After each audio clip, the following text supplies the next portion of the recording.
Vendas deixa rastro e contratação ruim também. Tema de hoje: recrutamento, seleção, ramp-up e performance de vendedor.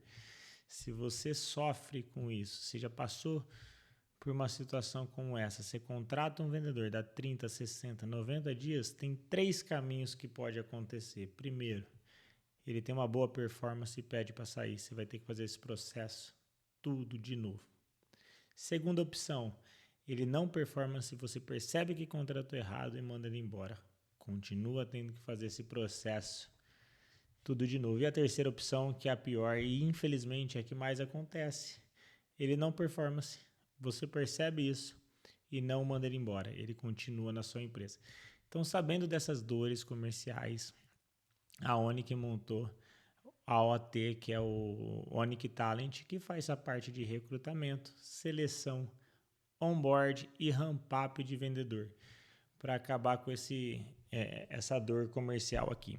E dito isso, eu estou nesse vídeo aqui, a ideia é mostrar qual que é os processos ou algumas dicas de como você pode fazer isso aí mesmo, ou dentro da sua empresa junto com terceiro, um RH terceiro ou um RH interno, tá bom? Esse vídeo é para você. Coisa simples, direto ao assunto. Principal erro. Primeiro é o alinhamento da expectativa da vaga. Você tem uma vaga, precisa ter clareza qual que é a expectativa em cima dessa vaga e definir esse perfil de uma forma bem transparente, tanto para você quanto para quem faz esse recrutamento, seleção e principalmente para o candidato, coisa que falta isso na hora de recrutar, seleção, tá bom? Alguns pontos aqui. Qual que é a sua realidade hoje? O que esse cara vai enfrentar no dia a dia da operação dele? Você tem essa clareza? Você transmite essa clareza nas entrevistas? E qual que é o perfil? Vou te dar 2 exemplos simples aqui, ou 3, enfim, alguns exemplos de perfil. Você tem que olhar a sua operação comercial, você tem que entender primeiro quem está performando, por que está performando. Segundo, quem não está performando, por que não está performando. Então aqui tem um parênteses. Não adianta você contratar e buscar talento e colocar ele num time que tende a ter algumas laranjas podres, vamos falar assim. Então, você traz um vendedor, se tem uma expectativa, ele vai entrar numa sala lá com sei lá quantos vendedores, isso pode influenciar a performance dele. Então, isso é um ponto de atenção aqui. Mas vamos voltar aos perfis. O que é um perfil de vendedor? O que eu espero dele? Qual que é a rotina dele? Qual que vai ser o dia a dia dele dentro da empresa? O que ele vai enfrentar? Então, tem alguns exemplos aqui. Eu preciso abrir um novo mercado. Porra, se eu preciso abrir um novo mercado, eu como empresa, estou há muito tempo no mercado ou não, mas não tem esse mercado ainda. Então vai ser um trabalho mais árduo, um trabalho de muita prospecção, de muito convencimento. Então, no mínimo, você tem que buscar uma pessoa que ela é proativa, resiliente, porque tende a tomar muito mais não que sim, e etc. Tá bom? Mas ela é dinâmica, ela gosta desse dinamismo e etc. Às vezes você tem uma carteira para dar manutenção. Então aí sim, talvez essa pessoa precisa ter um pouquinho mais de conhecimento de produto, um pouquinho mais de conhecimento do mercado, porque ele vai pegar um bonde já andando e corre risco de perder faturamento, receita e etc. Tem como você pegar, às vezes, o seu tipo de negócio, o tipo de cliente que ele vai atender é uma venda com ciclo médio de venda mais longo, algo mais técnico, algo que vai exigir dele ter a total controle, paciência, falar 10, 20, 30 vezes com o mesmo cliente para conseguir trazer um negócio. Então são perfis muito diferentes que às vezes no ato da contratação mistura-se as coisas, tá bom? E quando existe ferramentas, existe scorecard para isso, que você vai pondo como se fosse a missão, visão e valores ali, expectativa de resultado da vaga em aberto, tá? Igual você tem da sua empresa, ou deveria ter, você tem isso da vaga, isso fica muito mais claro ali para esse processo. Então, defini o perfil, já sei o que eu quero, já entendi o que dá certo aqui dentro, já entendi o que não dá certo aqui dentro. Eu começo a criar uma matriz aqui de expectativa, tá? Então, isso está começando a alinhar. Na hora do recrutamento e seleção, essa transparência tem que vir direto nessas entrevistas. Antes de você contratar qualquer pessoa, isso é uma responsabilidade muito grande, você tem que deixar claro, vem cá, você vai vir aqui existe uma tendência de ramp-up, ou seja, de você ter um retorno sobre as suas vendas assim, assim, assado, historicamente é assim e tudo mais. Você não vai sair vendendo amanhã, você vai ter um período de treinamento muito grande, etc. Se é uma venda mais complexa ou não, você vai chegar, a partir do primeiro dia, eu vou fazer 10 ligações com você e você vai começar a andar sozinho e eu tenho uma expectativa de 30, 40 ligações por dia.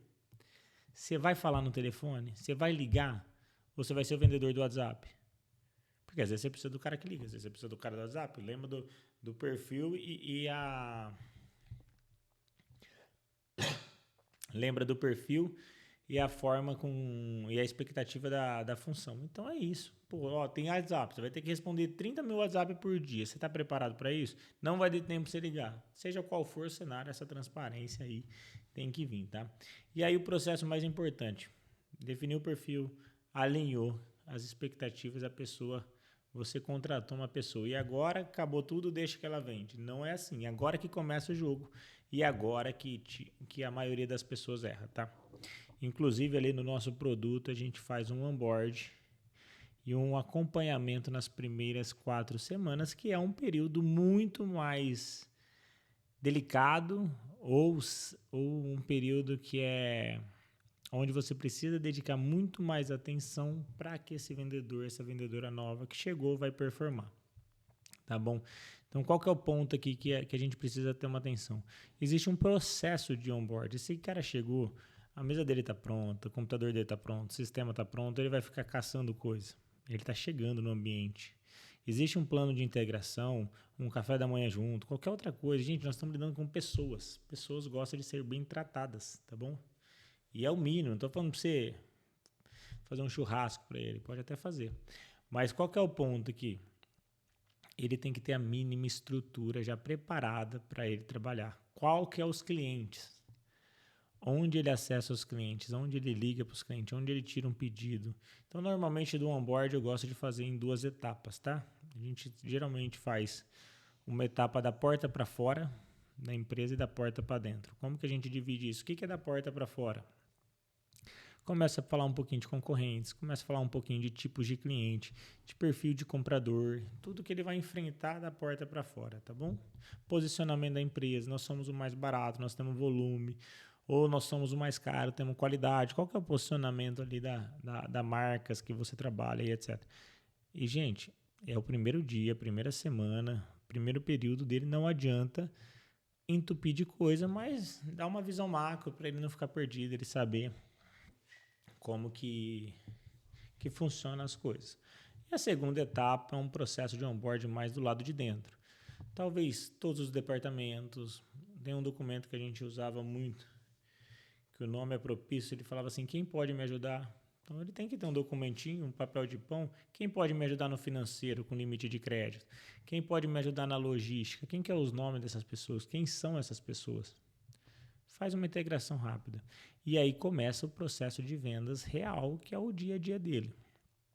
Primeiro, você precisa de alguém para acompanhar. E esse alguém tem que ser o gestor. Se o gestor não tem a capacidade, o tempo hábil para acompanhar um novo vendedor, ele não precisa contratar. Porque aí você vai jogar ele no mar, vai ter a expectativa que ele nada sozinho e não é bem assim. Então precisa realmente entender quem vai fazer esse acompanhamento no primeiro, no segundo e no terceiro dia, no primeiro período. Eu gosto de fazer esse acompanhamento durante 4 semanas mais intensivo, tá? Que você tem os 45 dias, se for CLT, que você pode ter um período de experiência, mais 45 dias, então usa muito isso ali para realmente identificar se vale a pena você gastar energia com essa nova pessoa ou não. Fez esse processo, esse vendedor tem que ter claro para quem vai ligar. Qual que é a sugestão aqui?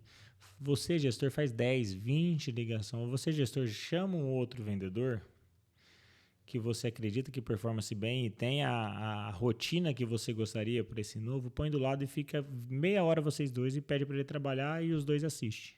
Depois você assiste e vai tirando as dúvidas do novo contratado e aí você pode espaçar. Fala, ó, eu tenho essa expectativa hoje, tá aqui você tem sua lista, tá aqui você tem seu material, você vai estudar, você vai ligar, você vai fazer o que for.